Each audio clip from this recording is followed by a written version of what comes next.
Hello hi guys, welcome to S K Suhel vlogs channel guys. కోయట్ లో వీళ్ళు కోయటోల్ని మనం ఏదైనా చుట్టి అడిగితే ఏదో వీళ్ళ ఆస్తులు మనకు రాసిచ్చే విధంగా అయితే ఫీల్ అవుతారు. అసలు ఏం జరిగిందంటే పోయిన శుక్రవారం మా మేడం అయితే నేనైతే చుట్టి అయితే అడిగాను అనమాట. సరే ఇస్తాను అని చెప్పి ఇచ్చింది.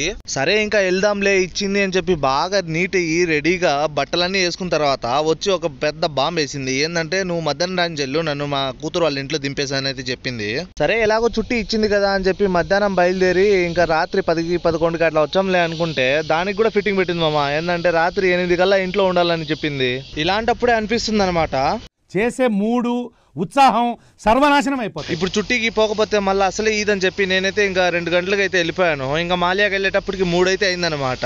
ఇంకా 3 గంటల నుంచి బాగా 7:30 వరకు అయితే ఎంజాయ్ చేశాను. ఇంకా 7 గంటలకి ఇంకా బయలుదేరిపోయాను అనమాట ఇంటికి. ఇంకా ఇంటికి రావడానికి 8:30 అయితే పట్టింది. ఇంకా ఇంటికి వచ్చి ఫోన్ చేస్తానే మా మామకి నేను వచ్చేసానని చెప్తానే పద ఇంకా డ్యూటీ అయితే ఉందని చెప్పి డ్యూటీకి తొడుగుని వెళ్ళిపోయింది. ఇలా ఉంటుంది మామ కోవిడ్ జీవితం. మీకు ఎలా అనిపించిందో ఈ వీడియో కామెంట్ సెక్షన్ లో కామెంట్ చేయండి.